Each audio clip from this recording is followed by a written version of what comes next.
This is Covering the Spread, part of the FanDuel Podcast Network.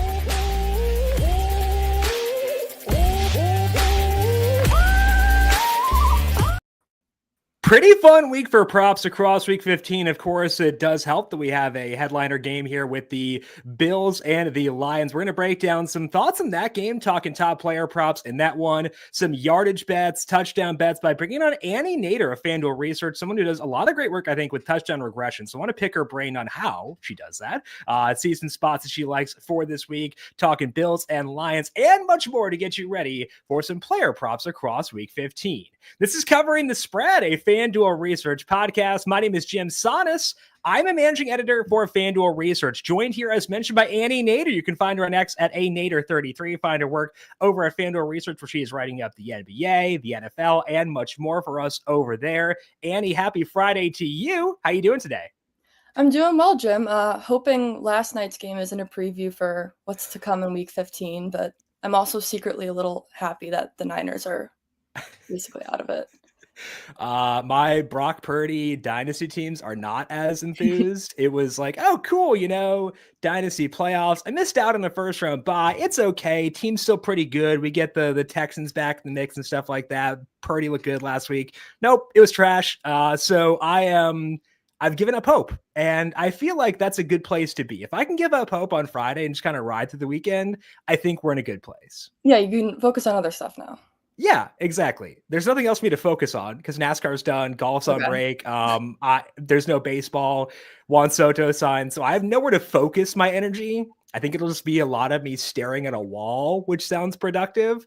But I think staring at a wall is better than me dreading my dynasty teams now, at least. So there is a positive that came out of that. Yeah, definitely. Little easy weekend now.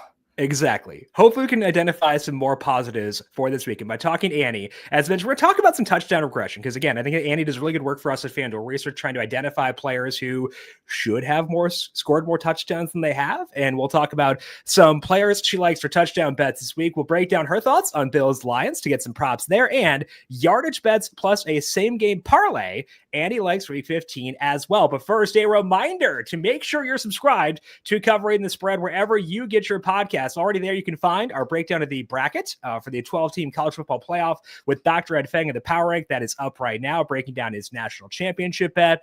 Some other teams he thinks could make a run, and much more. Some strategy for bowl pools as well. Also, on Thursday's show, we had Megan Payton of FanDuel TV. She broke down her best bets across week 15 as well. Both those shows on the Covering the Spread podcast feed. Just search for Covering the Spread wherever you get your podcasts. Hit subscribe. And if you like what you hear, leave us a 5-star rating and review as well. Of course, these shows do stream live now on our brand new YouTube page as well. Back with you once again on Monday, 9:30 a.m. Eastern, breaking down a pair of Monday Night Football games. Make sure you subscribe to the YouTube page, leave us a thumbs up, and enable notifications to get a push notification as we go live Monday through Friday. Get ready to tackle the NFL action with FanDuel, America's #1 sportsbook, because right now, new customers can bet $5 and get $150 in bonus bets if you win. The FanDuel Sportsbook app gives you everything you need to place live bets on the NFL all in one place. So when you get a hunch in the middle of the game, you can check out the latest stats, view live play-by-play, and so much more on the same page where you place your bets. You'll get started with $150 in bonus bets if you win your first $5 bet. Never waste a hunch and make every moment more. FanDuel, an official sportsbook partner of the NFL. Must be 21 plus and present in select states. For Kansas, in affiliation with Kansas Star Casino, or 18 plus and present in D.C. First online real money wager only. $5 first deposit required. Bonus issued as non-withdrawable bonus bets, which expire 7 days after receipt. Restrictions apply. See terms at sportsbook.fanduel.com. Gambling problem? Call 1-800-GAMBLER or visit fanduel.com/RG. Call 1-888-789-7777 or visit ccpg.org/Chan, Connecticut. Visit mdgamblinghelp.org in Maryland. Hope is here. Visit gamblinghelplinema.org or call 800-327-5050 for 24/7 support in Massachusetts, or call 1-877-8-HOPE-NY or text HOPE-NY in New York. Now, Annie, as I've mentioned, I think one of the things you do really well within your work is pinpointing players who are due for touchdown regression. Now, I wanted to ask you and kind of get your thought process here. Which elements are you looking at when you're trying to determine player X should be on the upswing going forward? Yeah, so the simple answer is with identifying regression candidates is just checking out touchdown rates, which is just targets divided by touchdowns. If a player has a low touchdown rate, we can probably feel good about naming them as a regression candidate. That's definitely not the only thing that we want to kind of focus on, because or else we'd be betting on like a lot of players score a lot of touchdowns every week, which would be fun, but is maybe not the most fully thoughtful process. So Correct. once I zero in on someone with a low touchdown rate, the next step is looking at their role in the current status of their offense. I mean, a target in Jacksonville's offense doesn't seem quite as much as a target in Detroit's offense. So I want to find players with stomachable quarterback play. Maybe they have a great matchup that week. Maybe the offense is a high implied team total. Maybe they're indoors. Whatever it is, I usually want to be moved further than just that low touchdown rate. Ideally, you can find someone in a perfect storm where they're playing a lot of the snaps. Maybe they're playing more snaps than they have been maybe in the first like 5 weeks of the season. Maybe since then they've been playing more. They're getting a lot of overall targets. They're getting a lot of red zone targets. There's something about their matchup that could lead to success. And then on top of that, if they're a regression candidate, that's a really great spot for me to find. And a lot of times what we can see is when players are in spots where they haven't been scoring as much as they should, their touchdown odds can kind of be found at a discount compared to, I guess, what their expected scoring output would be. So, yeah, we have a few candidates this week that are in that spot. So, Well, I love to hear that. That's very exciting for me. But it sounds like for me, it sounds like you begin with the number and then you kind of whittle down the list from there. Is that kind of the flow, the workflow for you in trying to do that? yeah, I think just getting a list initially and then sort of going through. I mean, obviously, it also just matters like what are their odds? Like if their odds Sure. aren't reflective of how the lack of scoring, like that Right. matters too. So, Right. And there are some guys who have not scored, and for some reason, the odds won't budge. yeah. So it is kind of like a whittling down process for sure to identify the players you think are in a good spot. And I'm excited to hear who you think may be in a prime spot for this week. So let's talk about the headliner game of week 15. That is the Bills and the Lions. Annie, right now, FanDuel Sportsbook, Lions here by 2.5, total in this game 54.5. So at least FanDuel expects a lot of touchdowns in this game. What are you seeing? Any props you like for the Bills and the Lions on Sunday? Yeah, let's start with Josh Allen anytime touchdown. Pretty Love much the opposite of a regression candidate, but it. last time I was on, we sort of came to a loose agreement that when Allen's touchdown prop is at plus odds, that's Yes. something we're going to be into. Since that time, he scored 6 rushing touchdowns in 4 games, and his odds are still at plus 115. So now at this point, since the start of last season, he scored at least 1 touchdown in 60% of his games. That's obviously a higher clip than what these odds are implying. The game environment's sort of just the icing on the cake with a close spread, a high total. It seems like, I mean, we're expecting a lot of scoring. So it's a little, simple of just when Allen's at plus odds, I want it. But I mean, the hit rate speaks for itself, kind of. Yeah, it is 18 of 30 games Yeah. since the start of last year where he has scored a touchdown, at least one.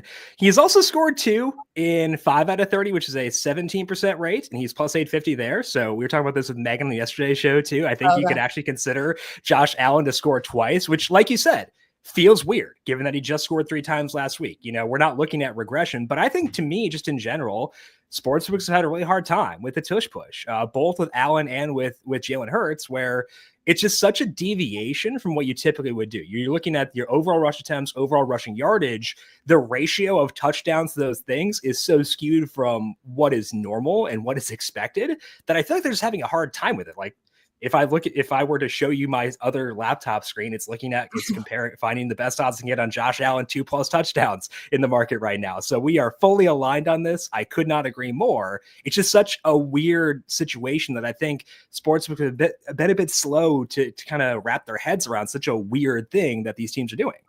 Yeah, and I think especially with Allen, like their willingness to use him like right at the goal line is kind of crazy at this point. So I love it. Never not really in a spot to score. Exactly. All right. So Annie is on Josh Allen to score plus 115. I wholeheartedly agree with that one. Any other props stand out to you here for the Bills and the Lions? Yeah, let's go to the alt market for Jamison Williams' yardage, which, I mean, I'll admit that I look at Jamison Williams way too much. But same. we know he's a big play candidate, obviously. He has a 32% air yard share, 12.48 out this season, which is why that I like, and I'm sure you like looking at his alternate lines because we know he can go off. His role has also been changing a bit. Over the last 3 games, he actually leads the team in total targets, but his ADOT, or his average depth of target, is down at 8, which I don't mind at all because he's getting more overall volume and he's still a big play candidate. It's not like the JMO we know and love has like gone away. And these lines in the alt market are all pretty intriguing. So he's logged 60 plus yards in 63.6% of games. He's logged 76 plus yards in 54.5. So he's hovering right around 70, 80 yards in more than half of his games this season. He's also gone crazy at home. I mean, averaging 85.3 yards at Ford Field. He's recorded at least 79 yards in 5 out of 6 home games. So clearly the indoor conditions have helped him thrive too. And I mean, like we mentioned, close spread, high total. That's great for Goff airing it out. So right now at FanDuel Sportsbook, Jameson Williams is plus 122 for 60 plus yards, plus 178 to get 70 plus yards. Do you have a preference, Annie? Are you looking 80 plus? Where do you use a sweet spot in your eyes for this JMO alt market? I think 70, 80 is around my sweet spot. Yeah. I'll admit that 100 plus at plus 530 is intriguing me. I don't know if I'm going to outright recommend that, but it's definitely something I'm going to be looking at. Yeah. But yeah, I think, I mean, just if we just go strictly off of implied probabilities, not even just at home, just like for the season, he's a value at 60 plus, 70 plus, and 80 plus. So honestly, like any of those, I'm good to ladder them and just do smaller units, whatever you want to do. But yep, I think that makes sense. I am actually writing up a betting guide for this game. If you open up FanDuel Research on Saturday morning, Josh Allen 2+ touchdowns being there. Jameson Williams 70+ receiving yards is also in there. So we could not be more aligned on this. I'm not sure if that's a good omen or frightening, but I'm going to skew towards good, Annie. I think that's a positive thing. I hope it is too. All right, so we are on JMO to get 70 plus yards, plus 178, potentially laddering that one up as well. And Josh Allen, anytime touchdown, plus 115. What could possibly go wrong buying into Jameson Williams once again? Okay, Annie, let's talk about some yardage props outside of that Bills and Lions game. Any other yardage props stand out to you for this week? Yeah, let's go to this Dolphins-Texans game and look at Nico Collins. 100 plus yards, which is, I believe, set at plus 134. Okay, Nico Collins, 100 plus yards is still plus 134. You are correct. Okay, perfect. So the Texans have obviously had a very weird season. They've lost 3 of their last 4, and 2 of those were to really bad teams. But we've kind of like given them a break because they're in the AFC South. So, you know, they might be worse than expected, but they're probably going to win the division anyway. But they still really need to get back on track. And Houston getting back on track would likely mean big things for Nico Collins. As you can imagine, he has great market shares, 26% target share, 41% air yard share. He's averaging 4.8 downfield targets per game and 3.6 yards per route run. So he's extremely talented and is obviously getting the volume that reflects that. That's all helped him hit the century mark in 4 out of 8 games this season, so 50% hit rate there. And he's averaging 104 receiving yards per game. I think he's in a good spot to hit this benchmark, particularly because Texans are at home. They're coming off their bye. I think a bye at this point in the season can really help you just prepare for these last 4 games. Plus, Miami's pass defense ranks just 18th, and they've been forcing teams to throw the ball at the 10th highest rate over their last 3 games. So, sort of their defense is sort of a pass funnel for opponents. So, Collins in this spot, I think getting 100 plus at anything more than plus 120 is something I'll be interested in for him, especially if he has a decent matchup. Yeah, and as you mentioned, he's currently sitting at plus 134 at FanDuel Sportsbook here. And you kind of mentioned the bye. And something we talked about in yesterday's show, too, is this team needed that bye, I think, more than any other team, just for the purpose of self-scouting, because they clearly have talent, and they're not utilizing that talent right now. For whatever reason, they have not been able to unlock CJ Stroud. Nico Collins they have, but like not CJ Stroud, not Tank Dell. And I think if you're building this offense optimally, you just flood targets to Nico. And they've kind of been doing that. But I think that we could see that kind of leaned into even more here down the stretch. So Nico Collins, 100 plus yards, plus 134. Again, another game that's indoors. Another guy who can get you 70 plus on a single catch, which he's done several times already so far this year. I'm very into that one as well. So Annie is on Nico, 100 plus yards, plus 134. Okay, we talked about one touchdown bet with Josh Allen. Any other touchdown bets stand out to you across week 15, Annie? Yeah, let's go to this Patriots-Cardinals game. And talking about regression candidates, you can probably imagine that I would go to Jim McBride, but I'm actually going in on Hunter Henry this weekend. Oh, I like that one too. Okay. So I mean, there's obviously like a very clear case for Trey McBride. He's like the biggest regression candidate I've maybe ever seen. But I want to focus on Henry at plus 290 because he's scored 1 touchdown on 83 targets this season. That's good for a 1.2% touchdown rate, which is super duper low. Even last year when he who shall not be named was under center, Henry had a 9.8% touchdown rate, like basically 10%, which maybe you could argue, okay, then he was due for negative regression this year, but he's seeing it too much. As of week 14, 50 players across the league have earned at least 70 targets this season, including Henry at 83. 88% of those players have scored at least twice, and 76% of those players have scored at least 3 times. Henry's in that 12% that has scored just once or none for Trey McBride. So we know Henry's due, and he's got really great numbers alongside Drake May. Across May's 7 full starts, Henry's running 72% of the routes, has earned a 22% target share and a 37% red zone target share. So Drake May, it's like, I'm not going to act like he's the most efficient quarterback. But he has thrown at least 1 touchdown pass in his past 5 games. He's working well with Henry. It's clearly his favorite target. I think the fact that Henry is due for regression is in a pretty good matchup against Arizona's 19th ranked pass D.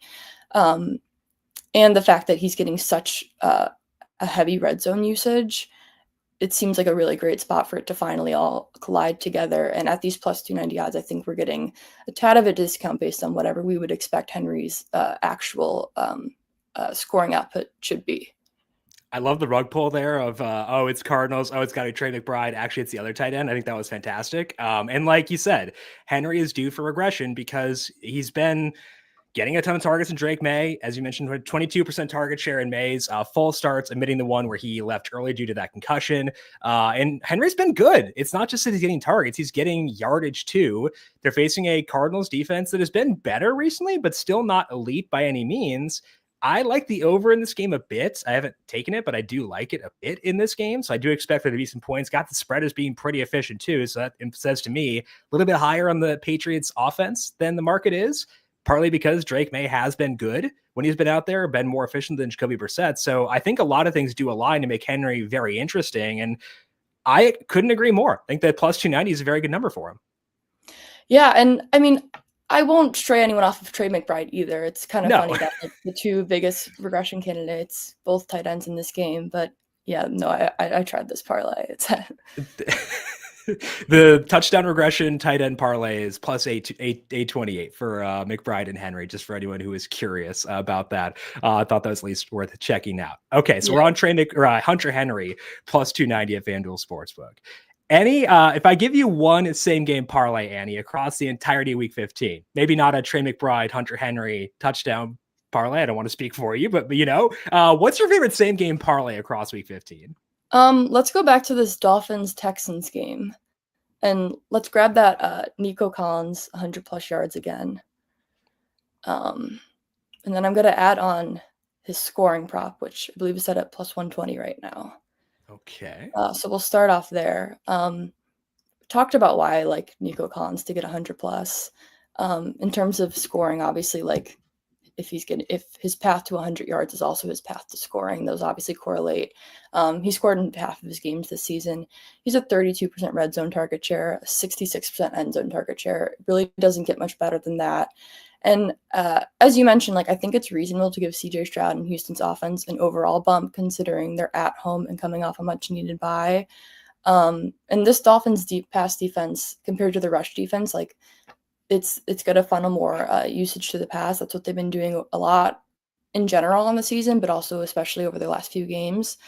And I kind of like starting off here for the same game parlay because obviously these 2 things correlate, but also even if Houston doesn't have like this big comeback that we're hoping for, like Nico Collins is still going to get a lot of like it's like there's a reason I'm not betting Tank Dell, even though I kind of want to. If I'm betting on Tank Dell, I'm sort of assuming more than I maybe should be. Nico Collins, we can kind of hold out for that big splash post bye, but even if we don't really see it, then he can still get this. But then I want to add on Houston's spread, which I guess is me betting on this. But I mean, the Dolphins are obviously in a spot where it's like they have to win to save their season. I guess a number of players' power rankings, the Texans still rank 13th despite their struggles. Miami's back at 19th. Texans are at home. I think you get a big bump off of coming off a bye, obviously, and especially at this point in the season. I mean, Miami went down to the wire with the Jets last weekend. I think they'll compete in this game. It just seems like Texans winning by a field goal, that's something I can definitely get on board with. Yeah, that's -2.5, -120 is a third leg there. A 3-leg same game parlay of Nico Collins, 100+ yards, Nico touchdown, Texans -2.5, +434 at FanDuel Sportsbook. You were talking about the Dolphins last week, and I took the under in this game when it was at 47.5. But my biggest fear was that Dolphins game last week because Aaron Rodgers, the other he who shall not be named, funnily enough, facing he who shall not be named in Mac Jones this week, he was shredding them through the air, and they were letting Garrett Wilson just run free in the secondary. And now you're facing Nico freaking Collins. That's really scary for me as someone who bet the under for this game. So I think it makes a lot of sense. Like you said, Nico's not the problem here. Nico can hit these benchmarks without the offense figuring everything out. They could just continue to be at their baseline, and you could still be undervalued there. So I think that this does make a lot of sense where you're not wish casting, kind of like you said, a Tank Dell, as much as I'd love to wish cast a Tank Dell. You're not doing that. We've kind of already seen a lot of the elements of this same game parlay. Yeah, and I think part of me is hoping that if we imagine this was a year ago, this Houston game would be the game of the week. My gosh, total would be 51.5. Yeah. Texans would be probably 3. It's probably still be a 3.5 point spread because the Dolphins, they're playing pretty good football. And Tua's cooking right now too, but this total would be jacked way up. Game of the week, fighting for seeding in the playoffs, stuff like that. I totally agree. And I hope we get that, even though I took the under. I still want that because I adore CJ Stroud. But it is weird how fast things have changed here. Yeah, I'm hoping. I mean, I'm not betting at all that we're going to see, a version of what this would have been last year. Right. I guess I'm just hoping that with Miami, I mean, Miami's good with Tua, and with Houston coming out the bye, I'm hoping that we see, I guess, a mini version of what could have been last year. Yeah, what could have been indeed. All right, Annie's 3-leg same game parlay. Nico Collins, 100+ yards. Nico touchdown, and Texans -2.5. That is +434 at FanDuel Sportsbook. That is all that we have here for today and this week on covering the spread. Big thank you once again to Annie Nader for swinging by for today. Annie, appreciate the time as always. Enjoy what should be a really fun week 15. Should be a blast. Hopefully things go well for you. We'll talk to you once again soon. Thanks, Jim. You can find Annie on X at anader33. I am on X and Blue Sky at JimSannes. You can also find FanDuel Research on X at FanDuel Research. Big thank you to our YouTube producer, Justin Lane, for his work on the video side of things. Thank you, Justin, as always. And thank you to everyone for tuning in. Don't forget to check out our Best Bet show with Megan Payton and the college football bracket breakdown with Dr. Ed Fang here on the same feed as well. A DFS show with Brandon Gadula is up on the YouTube page as well. Have a fantastic weekend. Good luck to you with your bets and your DFS lineups. We'll talk to you once again Monday to break down a Monday Night Football doubleheader. This has been Covering the Spread, a FanDuel Research podcast.